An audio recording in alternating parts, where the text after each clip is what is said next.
Hey there, everyone. Welcome to our October Astro-Tarot deep dive. This is our October 2023 deep dive, and we're starting a little late this month. We had a lot going on. I think the energy kept us very busy.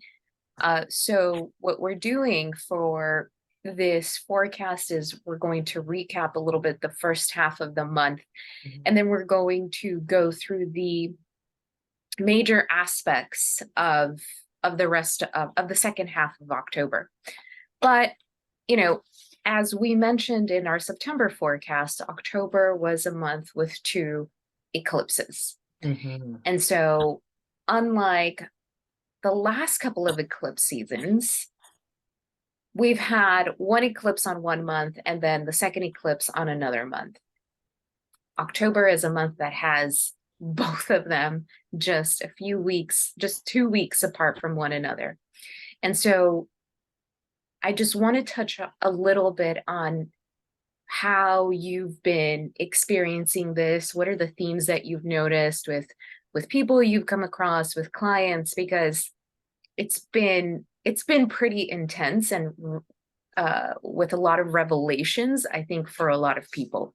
Yeah, that is a great word. Epiphanies and revelations, I think. So I don't know. I was feeling Scorpio energy like when we were still in Virgo season. Like I could feel like this impending like Scorpio bonfire sort of approaching. And we're still only in Libra. And it's like one of the themes was bringing things back into balance, things coming back into balance. And in that process, they will feel uncomfortable and disruptive. But rather than a thing that's breaking apart, it's a thing that's getting built up. And so I likened it to the Leaning Tower of Pisa. Instead of knocking it down in order to build it up, it's kind of like, how do you put that back into place and keep all the bricks and the things that you need there? But as you do that, there's stuff that falls away. And you're going, maybe I don't need to bring this with me. Right. So, I mean, I've noticed just energetically and with every single person that I've been in a session with or in classes with, it's like people are falling away, situations are falling away. And there might be some guilt attached to it and some sadness attached to it, but ultimately it's like I can't go back there. I can't spend my time there doing that. And having these two eclipses, it's like eclipses tend to go along with earthquakes and things like that also. And so we've just experienced here 4.9 off the coast, Oh, I think earlier today. So it was like, yeah, no big surprise because we have earthquake season and we have eclipse season. And I think earthquake season is not every eclipse season. It's like maybe 16 to 18 months apart, but they do tend to coincide when they happen anyway. oh, I didn't realize that. Yeah, I mean, one of the things that I noticed is, Libra is very much a sign that is attributed to this seeking of balance, seeking of harmony, right? Or what seems like harmony. And in its lower expression, it's the seeking out of that harmony, of that balance at all costs, right? So then it isn't a genuine expression of harmony and balance, it's this perception that we have of it. And so with the South Node transiting Libra, it's like we've pulled the curtain and we're looking at what's happening behind the curtain, at what's keeping these things up that is in some way ingenuine, right? And I say that because not because I don't think that people have sought out to be ingenuine in their partnerships or relationships or connections with others, but I think that it very much speaks to this need to just keep things at an even keel. I'm just going to keep this to myself. I don't want to rock the boat. If I do this, then they're not going to like me. I'm going to upset them. And really, what this, and I think all of this energy was really set off with the full moon in Aries of September 29th, which was a rather explosive full moon. It's the necessity to experience a great deal of imbalance and disharmony for things to shake up and kind of fall out. Yeah. In order for us to, after this eclipse season, really put things together back again in a much more honest way. Mm-hmm. Yeah, I think too, you know, we've been programmed, you know, from our families, from our groups, you know, whatever our community is, good or bad, we've been programmed in a certain way. And if we've learned anything this year, it's about really who are we entering into this new era, like this Pluto in Aquarius era that we're going to experience for a couple of decades starting in January. Like, right. What part of this stuff is actually me? You know, this programming, these people, these behaviors, the stuff I've attached myself to. And I think it's becoming like glaringly obvious to most of us that it's like very little of that stuff I was carrying is mine. And so it's uncomfortable in that we throw it all out and we feel off balance because it's like, well, I have nothing left. I had all of this stuff and now there's nothing here. And it's like I'm full of holes, you know, energetic holes, missing bricks. And we're in this phase of putting it all back together again, like Humpty Dumpty, except we're not going to look the same way we did when we fell off the wall. Right. Yeah. Right. I mean, such a huge component to these eclipses. I mean, even the full moon in Aries, the solar eclipse in Libra of October 14th, which we'll touch on in a second. Pluto has played such a huge component in that. And so Pluto, interestingly enough, went or stationed direct just a few days before the solar eclipse in Libra of October 14th. So Pluto was still retrograde at the time of the full moon in Aries. So think about this, right? If the full moon in Aries was this element of explosiveness, of just clashing, that really brought out a significant truth, whether it was with you or another or within yourself. You had this almost aha moment, but I think those aha moments where we tend to say to ourselves, how did I let that happen? Or how could I have not seen that? Yeah. You know, and that Pluto was retrograde in that moment. And to me, I think that's Pluto retrograde, thinking about how in the past we have, you know, behaved in certain ways that we were conditioned to behave in. We were conditioned to just sweep things under the rug, just look the other way, not rock the boat. And then after that, Pluto goes direct on October 10th. And it's almost like this thing turns on,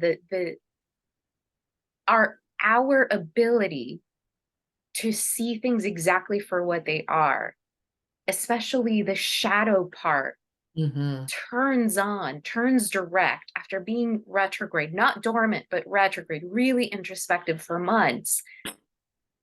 And then is followed by a solar eclipse conjunct a south node, which is a new moon, is a new beginning in relationship. But because the south node is there, I have to let go of something. I have to release something.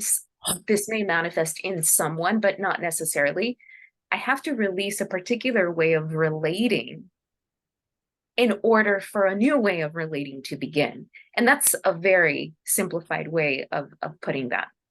Well, and also, you know, our ego took the back seat, you know, Venus retrograde in Leo, like all of that ego stuff. So everything was conducive to, as uncomfortable as it all has been, everything was conducive to breaking everything apart. Yeah. Like, you want the truth, you want to live in a new era, you want to create a new world, you want something better, you want to never repeat these lessons again. Well, walk through this door, nothing's going to Right. be the same. And then you Right. walk through that door and you go, oh my gosh, you know, what have I signed up for? Well, I'm here Right. now, better rip everything out, might as well, like, you know, lay your guts out on the table, so to speak. And Right. that's where we are. And I think that you know, if I can segue into that eclipse that we just had, like, you know, I don't even actually have a word. I have more of a feeling of like, wow. Whew, like, yeah, you know, when you're Yes, on the roller coaster, exactly. you're on the roller coaster and they take that picture when you're at the top and you come off the roller coaster and you're all Right. fine, and then you go, let's look at the picture that they took of me at the peak. That's pretty much, I think, what that eclipse was like. And it's not past tense. I mean, the eclipse itself was that moment, but it's lingering. And I think part of that too is, I think we need to brace ourselves and pay attention to ourselves over the next couple of months, mm, probably halfway into Sagittarius season. I would think there's this Yes. a little bit of bitchiness, I would say, that we might be prone to, of being snappy and snarky and you know, lashing out at things because our tolerance level is like, you know, negative at this point. So Right. that Right. that's the vibe I'm picking up on. So perfectly put. I mean, it really is more of a feeling. And I think a big part of that is because so much of what we've known is being redefined.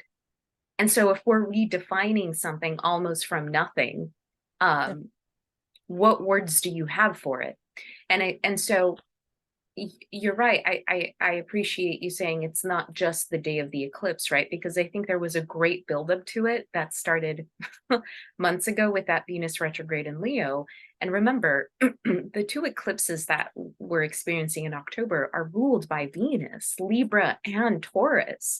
So the emphasis on relationship is there. But I think that first and foremost is the relationship that you have with yourself and your life, right? So when you think about Venusian themes, it's yes, balance, harmony, aesthetic, beauty, money, value, sense of self-worth, um, and and the relationship to all of that in many different ways.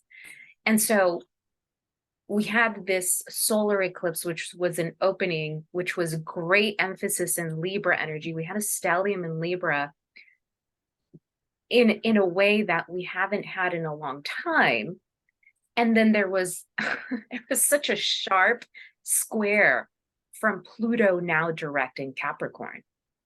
I mean, this is just shattering so many ideas that we had about how we're meant to show up for ourselves and for others.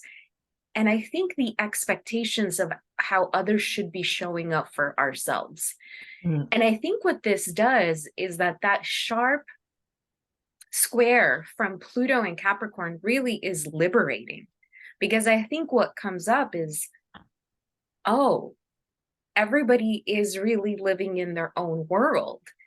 And for instance, the opinion that anyone might have of me, the lower expression of Libra is very much to be conditioned by the opinions of others And if you have a sharp square with Pluto and Capricorn, there's a rude awakening of this is how much this has shaped my life. And Yeah. the ability to see this is I no longer have to care. So this idea of what you think of me is none of my business, I think it's truly coming not from a space of ego of where I don't care what people think. It's much more coming from a space of that's actually very true.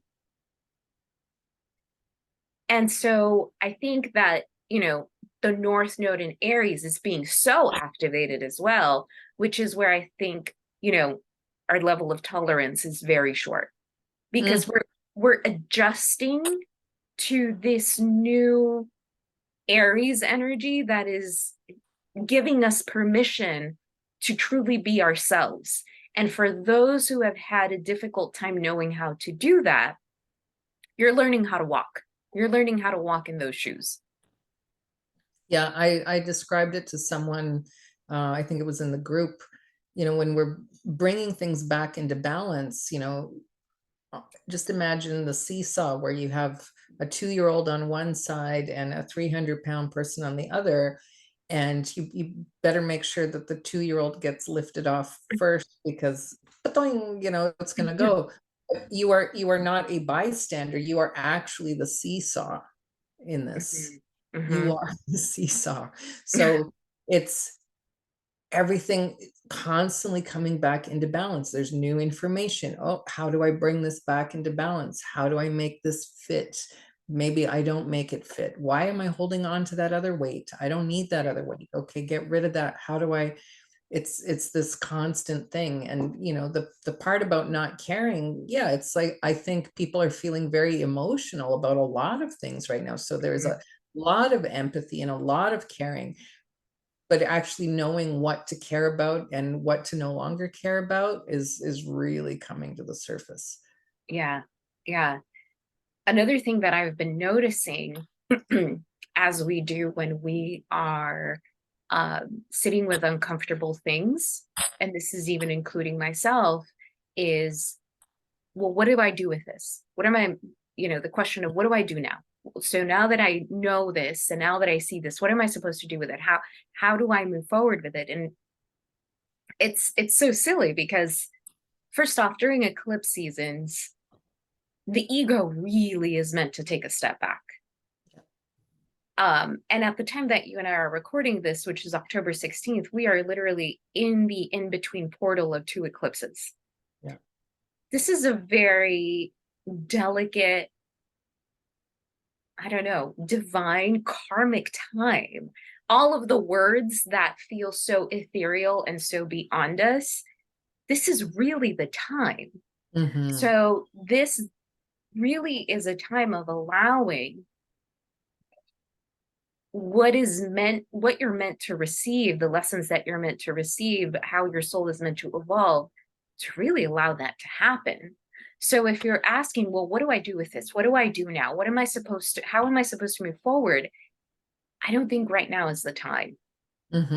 Because to your point, sorry, I was also looking at the astrology of it, and I thought, I don't think we're going to have any really sense of it till, you were being pretty generous with Sagittarius, but we're going to have a Mercury retrograde pretty much all of Sagittarius season, which then takes us into January, in Capricorn season. So yes, I think Sagittarius is going to help us not feel so in the depths of it, but we're still going to have a Mercury retrograde. So all of this is still unfolding for quite some time, and we're not being allowed, if you will, to rush through it. We're not meant to. No, there's no rushing. And that Mars and Scorpio too, that happened this past week. It's normally more, what can I say, assertive, more bravado, all of those things. And because of everything else around it, it is not so, it's not in the forefront. It's like, Right. it's not taking center stage. It's more like the people behind the scenes doing things. It's that kind of a feeling, which is very different from any other time I've ever experienced it, I would say. So there's a lot of the Scorpio energy and nodal energy going on. And we're not even in Scorpio season yet. So there's like all of that deep, typically Scorpio stuff. And then today we might as well dive into Moon in Scorpio, which for me is fine. My moon is in Scorpio. This is where I live. Yeah. Halloween month, moon in Scorpio. It can't get better than that for me. But yeah, it's not the easiest of energies. Right. So October 16th, we are moving through the energy of the moon in Scorpio.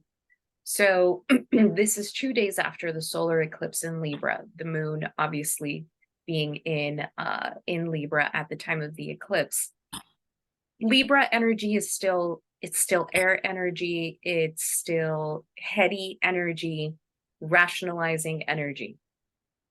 So while over the weekend we were really just experiencing that, once we start Monday, it's like this Scorpio energy just kind of stops all of the heady energy, the trying to rationalize it, trying to understand it. And what I feel is that it really brings it into the body. It just goes from here to here. And all it's asking us is to really hold it and feel it. Because everything in Scorpio feels very stealth right now. It feels like the observer in us is very much asking for us to get out of its way and to just stand by it and actually observe, if that makes sense. Yeah. So I have a very interesting card for that. It is the Seven of Cups. And to your point of, being in that heady place of the analytical Libra air, intellectualizing everything. This is water energy. It's cups. It's, I don't know what. So when it's all in air, we're thinking all the, making lists of the pros and cons of all the options that I have. Whereas now we're in this Scorpio energy of like, what feels. And what feels, some of those feelings are dark and they're ingrained in us, and it's like little dark nights of the soul happening almost like in little snippets. It's not this whole underground kind of vibe, but it's really getting to the root causes, the root feelings, the root motivations, the codependencies. Like, why do I do this? Why am I? And so it's, the choice is usually the blinking one, whereas the person here is like, I don't know what to pick, everything looks so good. And it's like the choice is going, I'm right here, this is the one. And it's not analytical at all, it's all emotional. And in this particular case, it's a good thing because it's not spontaneous, it's not hasty, it's just like, I can feel this, like I can feel the way. I love that you said that that energy, it's not hasty. Again, the North Node and Aries, and we want to be mindful of that. While on the one hand, it gives us permission to really move forward with what we consider a courageous decision. And I think that courageous decision will play out over time. We have to remember that the ruler of Aries is Mars. And Mars is currently in Scorpio, another sign that it rules. So when we think about Mars ruling both of those signs, the tendency to either be hasty or much more deliberate and intentional with the direction that we head in, I think we're going to see those two energies really show up in us a lot. It's like thinking about leaving a relationship. I'm just going to leave now. I'm just going to grab my stuff and go. Or let me take a step back and really see what's coming up here and really see if that's what I actually want to do, kind of thing. So being mindful of that, because I think that the part of us that wants to take action, on the one hand, maybe we're trying to avoid all of this discomfort. And on the other, it's not that it's invalid. It's just, I don't know, the best way that I can put it is just not time yet. Yeah, and I think too, it's like you might find even more reason to do the thing, but it's not hasty. It's not based on like a flare up of emotions, like screw this, I'm, doing this and leaving and stomping and slamming doors. It's Right. like when you actually sit and think of it, you might find way more reason, but it's not coming from that like fiery, impulsive, irrational place. There may be very rational, logical, well-founded reasons, but it's kind of like you have to sit there in that space and go, yeah, what am I doing? Like, Right. yeah. And then you ultimately feel good about the decisions because they're not hasty. Right. Right. Right. So that takes us to October 19th, which actually is a pretty important day because we have a Sun Mercury conjunction in the sign of Libra at 25 degrees Libra. So this is important because this is the first time after a Mercury retrograde that the Sun and Mercury come together.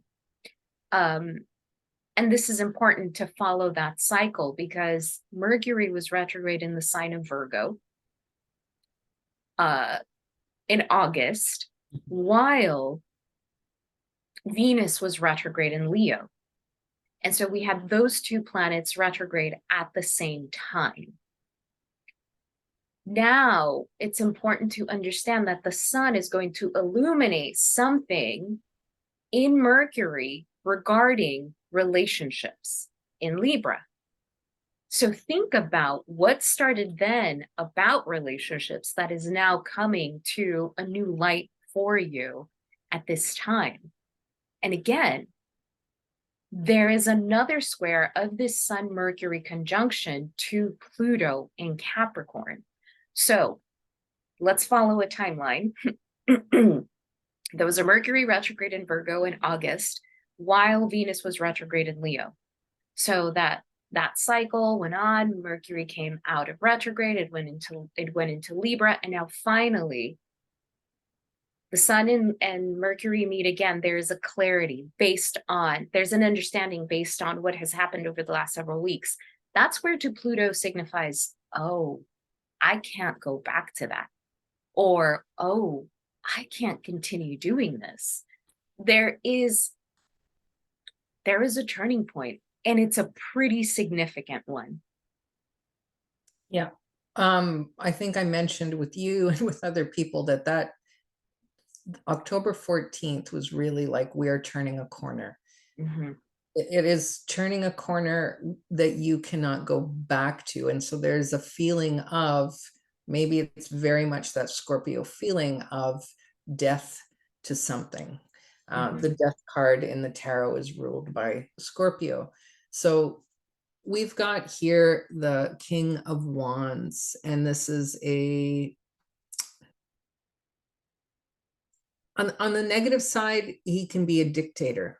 He can be aggressive. This is my way. I'm the one on the throne, therefore I can do whatever I want. It's not a high expression of the King of Wands, but it's typical. And so we are being put in a position of like, well, you want things to be different. We're preparing for the different era, Pluto in Aquarius at some point in January.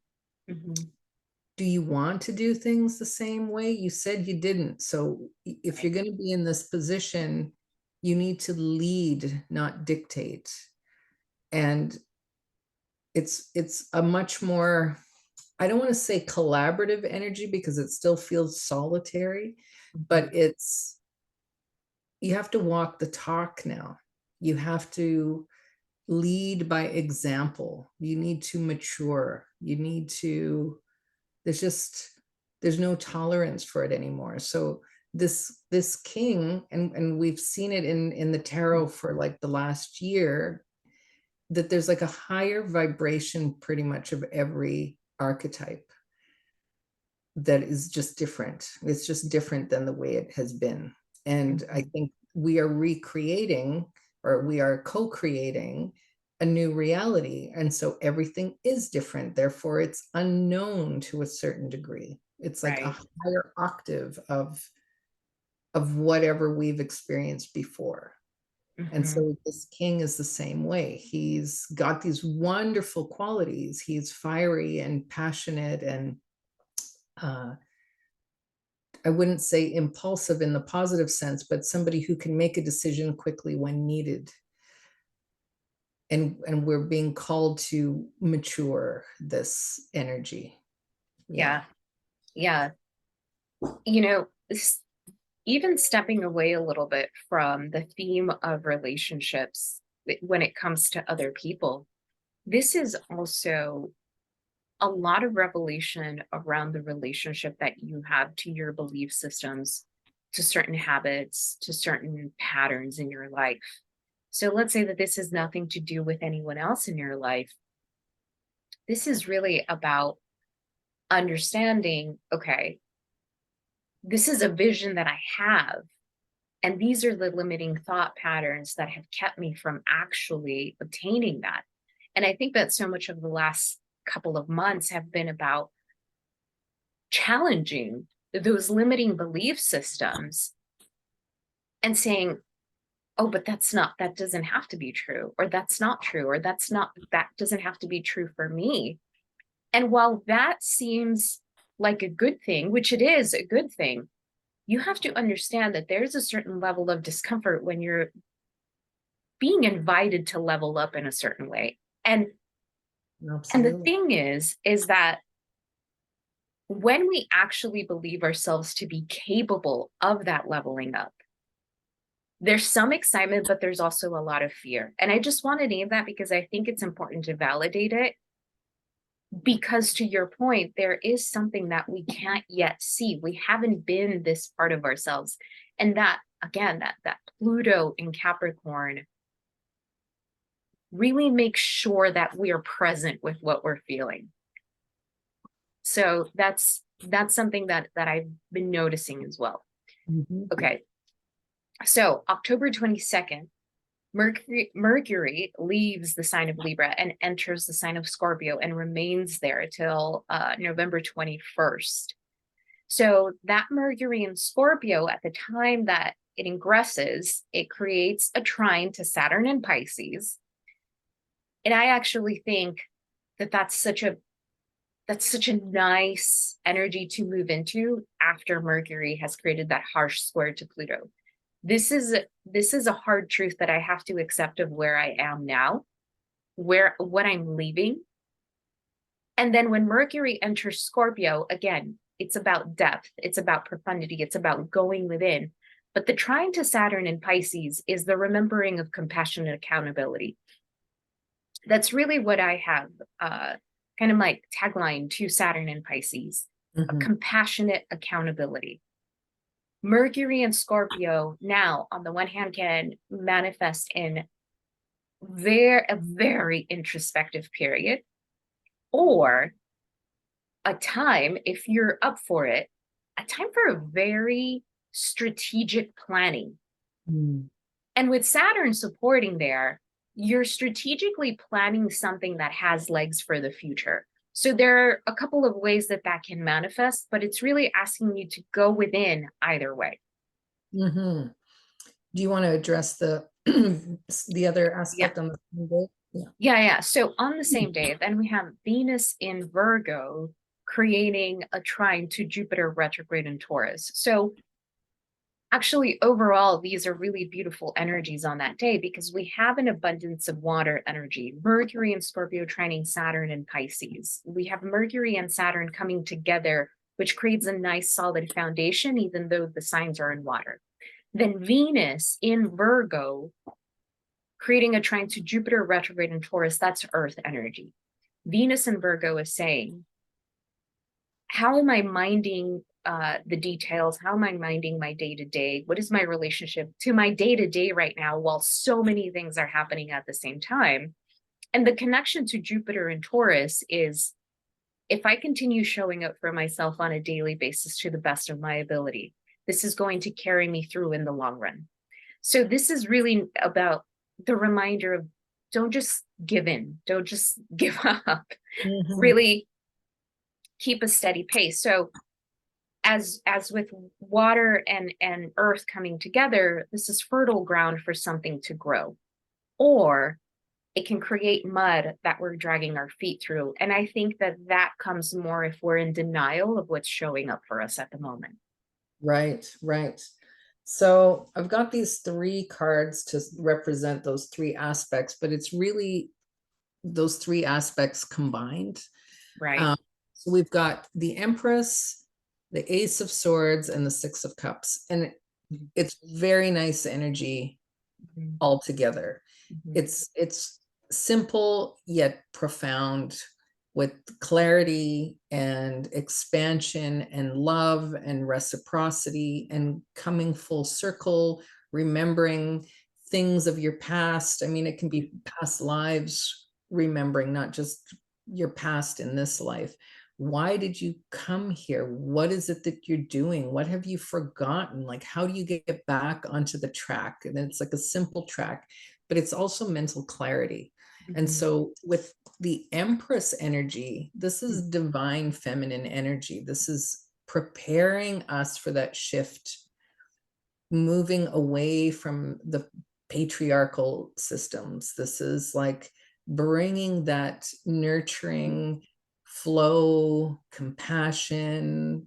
There's still this like gestational period going through. It's not quite ready to give birth to something. It's like you're hitting like the 3rd trimester kind of your manifestation. And then having that Ace of Swords there, it's like some kind of, even though you can't see far as to what all the steps are, you can still see far in that this is how I want things to be at the finish line. This is the destination. I don't know all the steps, but I can go with the feeling. And as you said, you know, showing up every day. I mean, that's what success is really. If you set out to do 5 little things a day and you complete those things every day, they were successful, then you had a successful day. If you do them day after day, you've had a successful week. Month after month, so on and so forth, you are ultimately successful by doing that. Right. You don't know where it's bringing you, but you know what the feeling is, and it brings you back to, again, it's that feeling of coming back into balance. Maybe you didn't know what that was going to look like at the time, but you have this opportunity to re-envision it, reimagine it. We're always kind of going back and forth during this like whole Pluto shakeup. I thought I wanted this. This is not exactly the way I envisioned it now that everything's sort of fallen apart. So it goes back to those basics. It's a very nice, these 3 cards together is just very nice, well balanced, harmonious, even though you can't see everything. Absolutely. It's a great balance of intuition, I think, and the rational and intellect. Right. Yeah. Exactly. So on October 23rd, we begin Scorpio season. And similar to what Mercury did, as soon as it ingressed into Scorpio, the sun will also create a trine to Saturn and Pisces. I think that this is just, so if both Mercury and the sun are moving into Scorpio, and the first thing they're doing is creating a trine to Saturn, which is the energy of foundation. That means that Mercury and the sun were in Libra trying to redefine balance and harmony and what is what, right? Now in Scorpio, we get to really go within, figure out what that means in the depths of our psyche and our body. But with Saturn there, it's like having support. So it's, to me, it feels like external support. So this to me feels like a facilitator holding space with you, for you, or having a really good friend, that friend that you go to who you know is, you know, feels wise. It's not just someone who's going to yes you to death, but really provide safe space for you to share what's going on for with you. So Saturn feels like a support while you're really going within to what's been unfolding for the last couple of weeks. Mm-hmm. And to keep in mind, this is only one day after the three aspects we just mentioned, and they don't end on that day. Right. That whole thing, those three cards, the whole planet configuration is there. It's still there. Right. And then layered with that, we have this on the 23rd. So it's all in there together. And it might feel heavy. And I think the energy of the 22nd is the lighter parts, it's the brighter parts, whereas what comes in on the 23rd is that the shadowy parts. And I have the Queen of Wands with the 10 of Swords. And, you know, let's take a nice look at this one. So there you are, lying down, face down, 10 swords in your back. Nines are the ends of cycles, and tens are the end. In case you didn't notice, it's the end. So I think it's validation that you can end it. It's okay. You can let it go. You really can. Can I put it down? Yes, you can. Yes, it's over. It's over. It's really good. You're moving into a new place, but can I? Yes, you can. That's great. Wonderful. Put it down. Let's go. Let's go. So that friend of yours happens to be the Queen of Wands, and she has a cute little cat, and she's going like, all right, I'll help you take the swords out of your back, but like we're leaving them there and off we go. Let's go. Let's go have a tea. Come on. And it's that feeling of like the validation that you can end this. Yeah. I mean, that's such a beautiful way of putting it. There's something so soothing about Scorpio's ability to hold the darkest parts of us without being so shaken by it or so surprised by it. Right? So that there's something really nurturing about that. On October 28th, we have the lunar eclipse in Taurus. So this marks the last eclipse of the Taurus Scorpio series that started back in 2021. This is the final lunar eclipse. I personally like this eclipse. It is a lunar eclipse. It can be emotional because it's a full moon. But in Taurus, I think we're able to hold all of that emotion a little better. I think this feels like the understanding of, oh, okay, I really do have to let this go. And there's an acceptance, a very healthy acceptance to what's leaving, to the thought pattern, to the belief systems that just don't fit us. And I think the emotion comes from understanding that whatever is leaving is taking a little bit of us. And that's okay. So on the same day, we have Mars and Mercury together in Scorpio in opposition to Jupiter in Taurus. So this lunar eclipse has Jupiter close to it.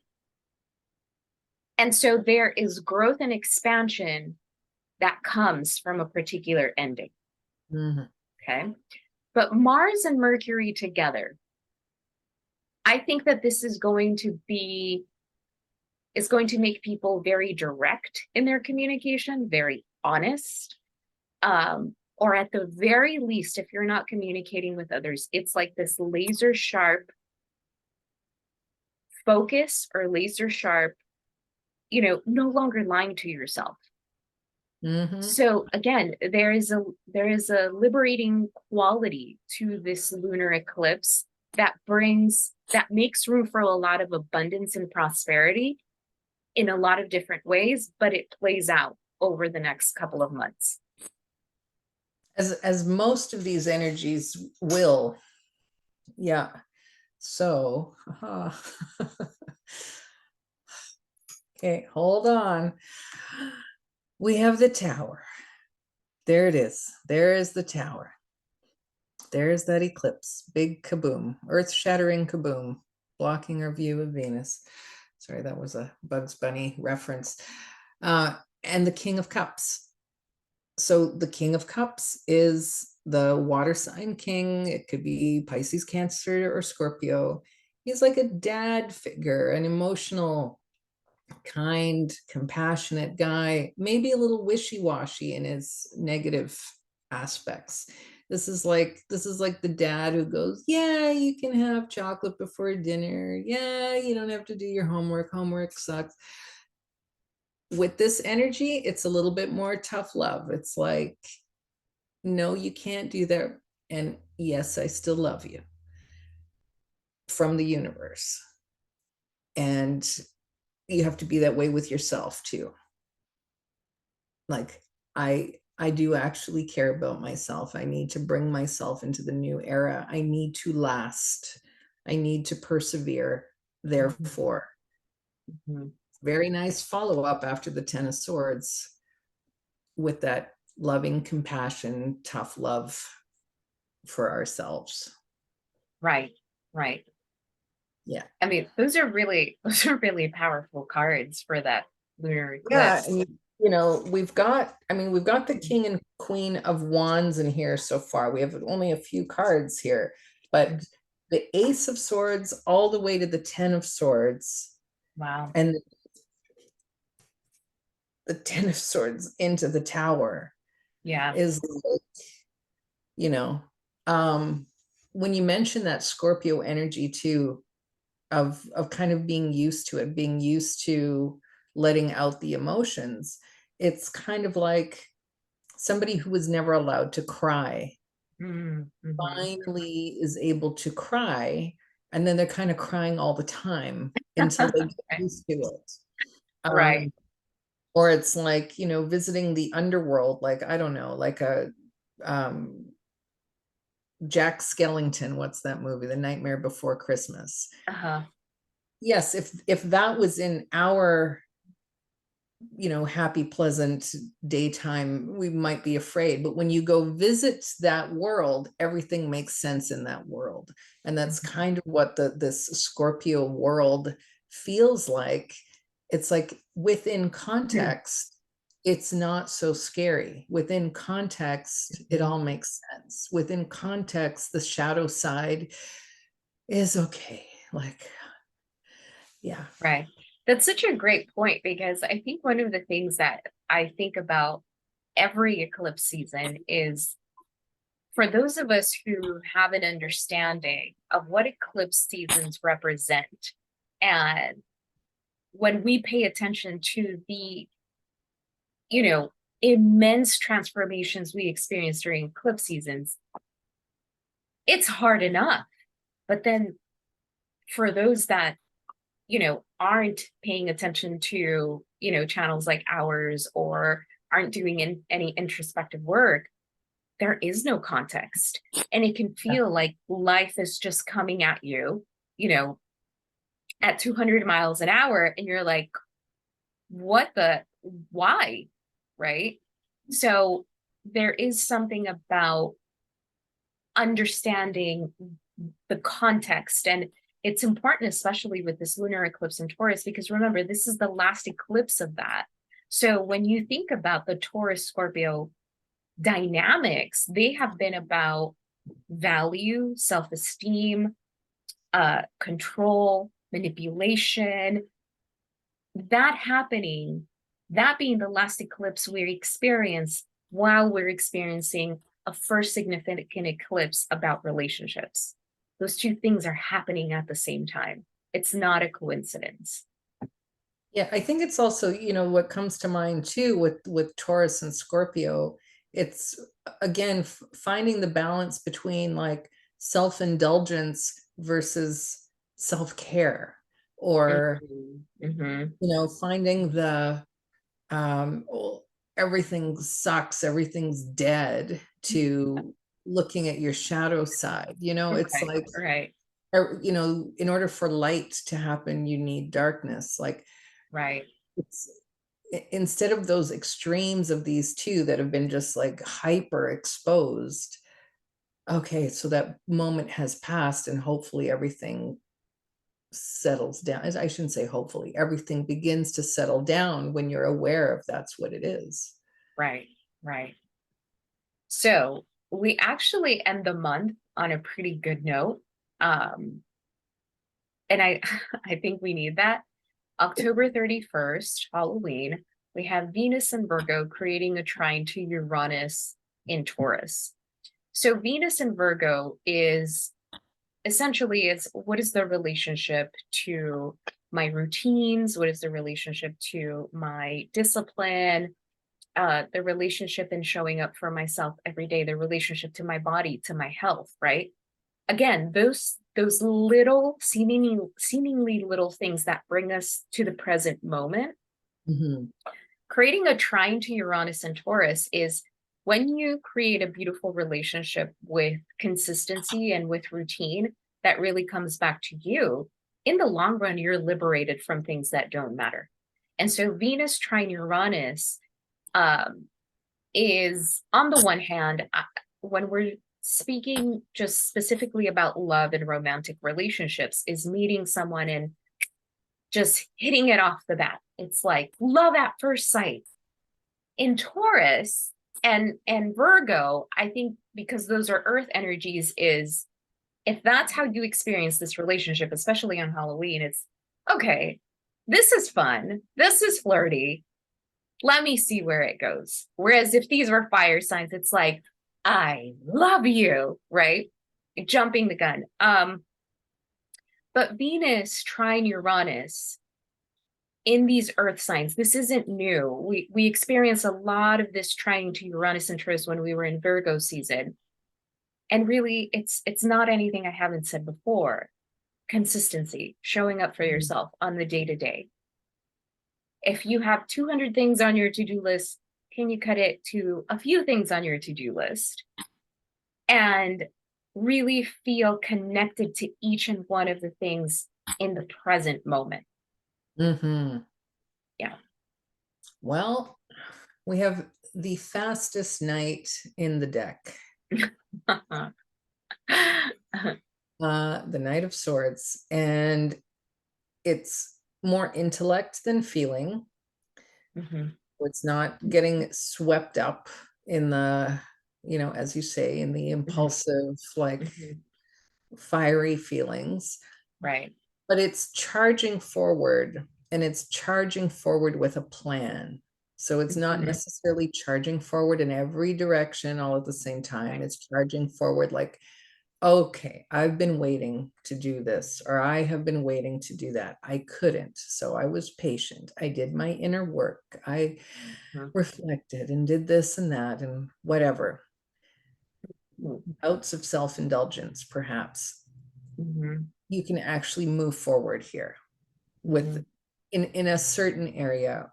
It goes back to that Ace of Swords, like the beginning of clarity, the focusing on one goal, one task, one person, one direction, and then going, okay, I can actually pick up the speed here because I'm lighter now. I've Mhm, dropped all the excess baggage. I mhm. also just, while you were speaking, I pulled out a rune to sort of see how the vibe that we're leaving the month on. Yeah. And it is an X, that X that's there. I don't know if you can see it. It's just an Mhm. X. There's no reverse. It's Gebo, which is a gift.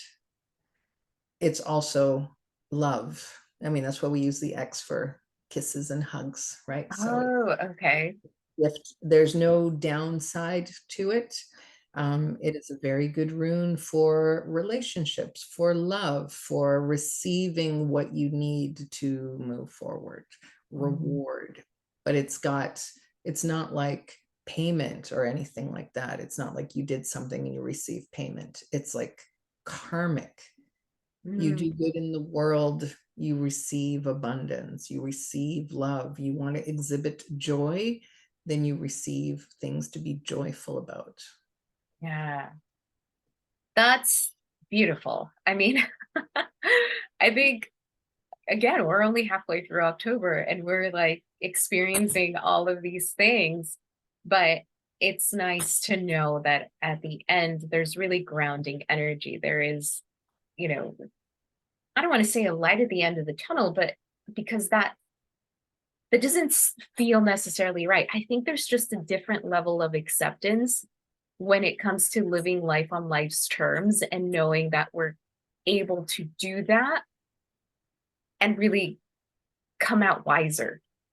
Yeah, I mean, if you want to use the light at the end of the tunnel analogy, maybe it's like we've been suddenly thrust into the tunnel. Everything's dark, and then you have to let your eyes adjust, and then you realize you can see all the way through the tunnel. Yeah. So we can Yeah. actually see. We've developed skills that we can see in the darkness. Yeah, I think that I had another thought there and I don't know where it went, but anyway, oh, I know what it was. We were talking before we started recording, and it can feel like maybe this month has a bit of this like cosmic PMS going. Yeah. Yeah. It's like Yeah.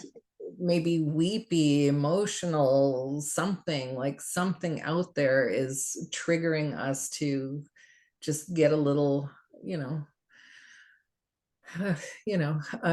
unraveled or whatever.